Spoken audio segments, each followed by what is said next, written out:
Hello and welcome. My name is Ralf Spenneberg. I work for the Open Source Security GmbH in Steinfurt, Germany. We are a long-term partner of Tribe 29. In addition to the product itself, we are offering trainings, consulting and support for Checkmk. This video will show the installation, setup and usage of the Checkmk appliance. I will touch upon the following topics. What is the appliance? The requirements of the appliance? How to download, install and set up the appliance? Creating the first site and monitoring the first host. If the introduction is too long or you need specific infos, just jump to the appropriate chapter. What is the appliance? The appliance is a Linux system specifically tailored for Checkmk. The appliance is available both as hardware and virtual appliance. It uses a clever combination of overlay file systems to enable simple updates both of the operating system and the Checkmk application without any data loss. Furthermore, the appliance is fully managed via the web interface. No Linux knowledge is required. The appliance supports all Checkmk editions and versions. Only the open source Checkmk Raw edition is not supported. You can use the free version of the appliance and you can upgrade to the commercial version later on. The free version supports the Checkmk Free Enterprise edition as well. Both the free version of the appliance and the Checkmk Free Enterprise edition are restricted in a few areas when compared to the commercial versions, but they are fully functional for monitoring small networks. I will use these free versions in this video. What are the requirements? Checkmk stores all data on the appliance in the directory OMD. This directory is placed on a data disk. The data disk is thinly provisioned with a maximum space of 100 gig. To estimate the required disk space, you need to know that each monitored service requires 3 to 4 megs on average. One host may have 20 to 40 services. Each monitored host therefore requires between 60 and 160 megs. These are of course only rules of thumb. If you only monitor a host with a ping, each host will require maybe 800K. On the other hand, if you monitor a large Oracle database installation on a single host, the host may have several hundred services. Fortunately, once the hosts are configured and monitored, the used disk space does not increase much in operation. This can usually be neglected. The size of the data disk can be modified during the import. Concerning CPU and memory, no recommendations can be given. This very much depends on the environment and the latency of the checks. I will record a later video which covers Checkmk performance issues. By the way, if you like this video and you think it's informative, please leave a thumbs up and subscribe to the channel. To download Checkmk, navigate to the Checkmk homepage. Once there, click the download button and choose Checkmk Appliance. Go for the free enterprise trial version and select the intended usage. Enter an email address and click download and install. Scroll down and you will be able to download both the Checkmk virtual appliance and the appropriate Checkmk application for this appliance. Now we need to import the OVA image into our virtualization platform. I'm using a VMware server here, and to import that, click Create Register and choose Deploy a Virtual Machine from an OVF or OVA file. Click Next, give it a name,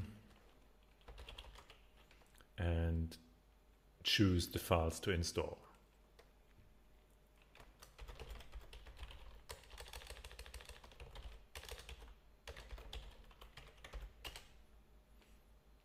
Choose the OVA file and click Next. Choose the appropriate data store, click Next. Choose the appropriate network, click Next.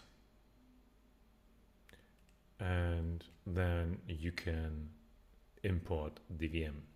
Maybe it's a good idea to not start the virtual machine automatically so we can change some things before starting it the first time. So click Finish, and now we have to wait for the import to finish. Once the import is finished, we can navigate to the machine and change some settings. So for example, you could change the size of the disk 2, which is the data disk. I told you that 100 gig should be sufficient for 30,000 services around, but maybe you need a larger disk or maybe a smaller disk. And this could be done now. Maybe it's a good idea to give the machine a little bit more than 4 gigabytes of RAM, but we will start with that for the beginning. So let's power it on. And here we are.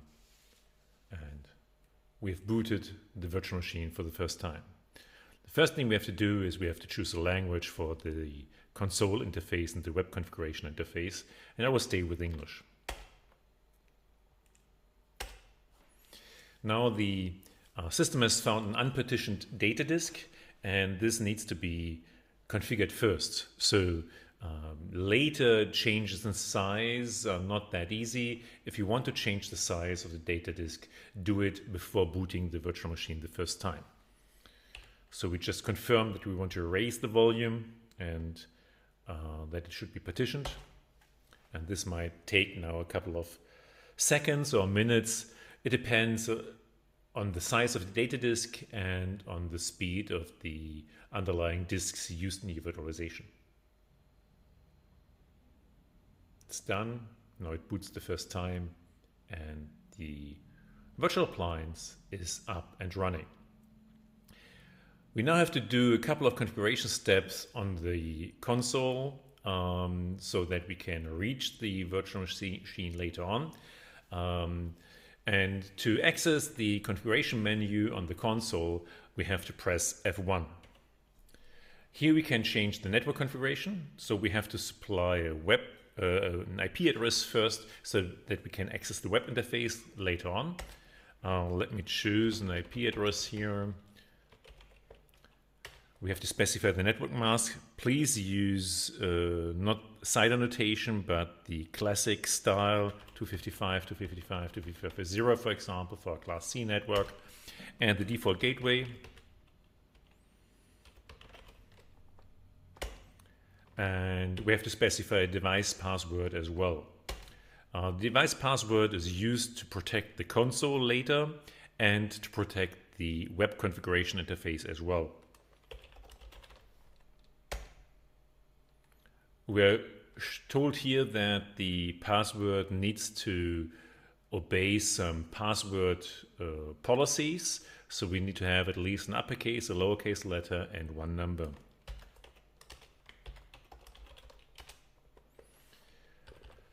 The web configuration needs to be enabled, and we can configure further things here on the console. So for example, we can configure console login via SSH, and root access via SSH.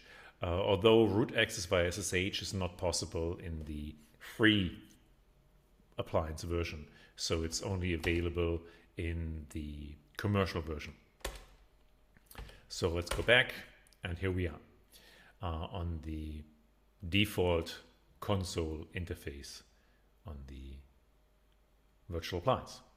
Now we can switch to the web interface. I've opened the web interface now in my browser. In case you're wondering, I had to change the IP address of my appliance because that IP address was already in use.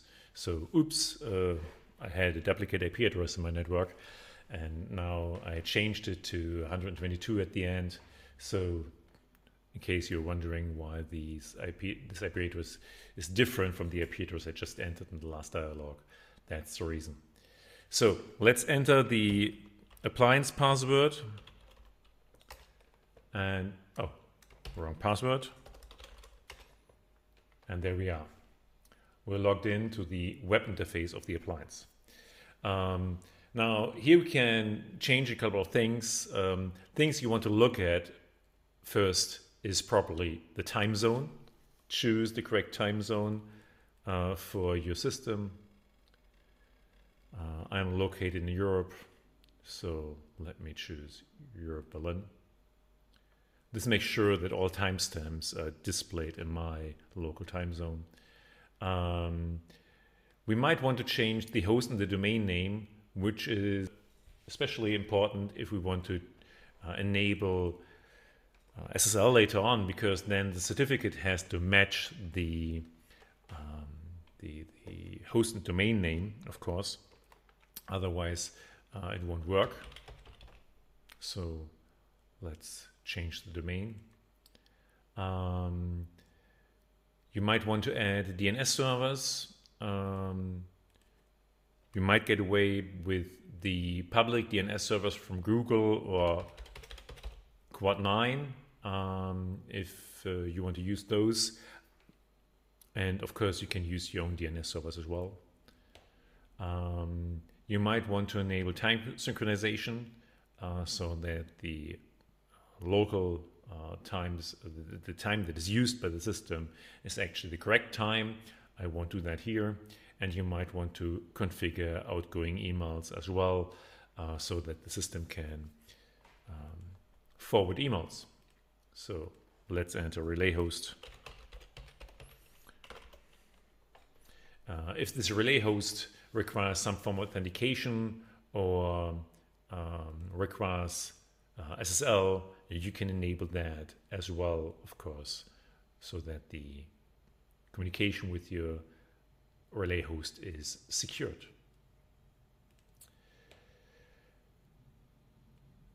If you want to switch the system to SSL, you can click Web Access up here, and here you can specify whether you want to allow only HTTP or HTTP and HTTPS, or you want to enforce HTTPS by redirecting HTTP traffic to HTTPS, which is probably the recommended way. Very important, before you change something here, make sure that the system actually has the current certificate available. So first, you either need to upload a certificate to your appliance, or you need to generate a certificate on the appliance locally so that the appliance has a correct certificate that can be used. The Checkmk appliance does not support Let's Encrypt yet, so you need to sign the certificate using some other method. And here you could create either a certificate signer request to be signed by an external certificate authority, or you can create a self-signed certificate. I will use a self-signed certificate at this moment so that I can enable HTTPS, and we can specify the details of the certificate here as well. Let me get rid of all that and let me just put the company name here. Let's say safe. Now we have a self-signed certificate and we can enforce HTTPS. And as soon as we do that, you see that we are redirected to HTTPS, and now we have an HTTPS connection. This is still red because my Google Chrome thinks it's still not secure. Why isn't it secure? Because the certificate does not match the host name here. So I would have to use the correct host name here. And then it would still not be secure because the certificate is not a trusted certificate or signed by a trusted certificate authority. So make sure that you use the correct certificates to sign. We will touch upon the other options here as well, and we'll touch upon clustering in a separate video. But let's first get started with Checkmk. So before we can actually create a site later, we have to install a Checkmk version. So let's click on Checkmk versions. And if you go here, you will see that no Checkmk version is installed so far. So what we have to do is we have to upload and install our first Checkmk application. So choose the downloaded Checkmk free edition with the extension CMA. The extension CMA means Checkmk Appliance. So this is a specific version which is tailored for the appliance, which cannot be installed in other Linux systems, but which is meant for the appliance. Choose that and do an upload and install. This now takes a couple of seconds because it's a rather large file and it has to be uploaded and then extracted on the appliance. And this might take a couple of seconds or even minutes, depending on the speed of the disks of your appliance and the speed of the CPU on your appliance. Okay, done. We now have our first Checkmk application installed on our appliance. So now we can go back to the main menu, and here we can go to the site management menu. Here we can create a new site, and we specify the site ID. We specify the version. If you've installed different Checkmk applications on your appliance, you can choose the version of the application you want to use. Since we only have one installed, that's the only one we can choose. We can choose the name of the site admin, and we can specify the password for the site admin. Auto start means that the site is automatically started when the appliance is started, which is probably reasonable. You might want to turn that off maybe for test sites, and the other options can be left at its default for the moment. I will talk about those later. Let's do a create site. This again takes a couple of seconds because in the background now the file system is created for the site, the files are copied, and everything is set up correctly, and the site is started at the end. Okay, the site has been created and is already running. So this site has already been started. Now to log into this site, what we can do is we can click this icon here, the little house or the little building here, and can log into the site. And there we have the login page of our site. So let's enter the admin name and the password, and we're logged in. By the way, whenever you enter just the IP address or the name of the appliance in your browser, you will always be redirected to the web configuration. If you don't want that, if you want to be put onto your site, you can configure that. That's this option here.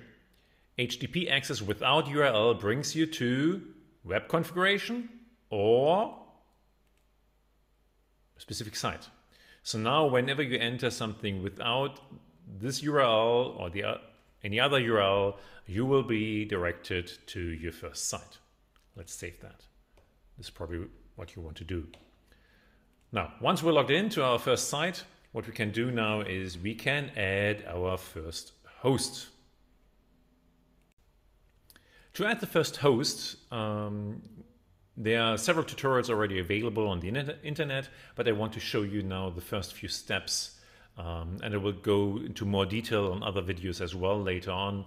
So let's just take a fast look at adding our first host. The first host to probably add, which is reasonable to add, is probably the Checkmk server itself. So move to setup, hosts, and here we can add a host to monitoring. We can use this large button, or we can use this smaller button, or you can go to the host menu and say add host. So click on either. Now enter the host name, and if the host name can be resolved via DNS, this should be already enough. If not, what we need to do is we need to provide the IP address here. And since this is the local host, let's just choose 127.0.0.1. Then click Save and go to Service Configuration.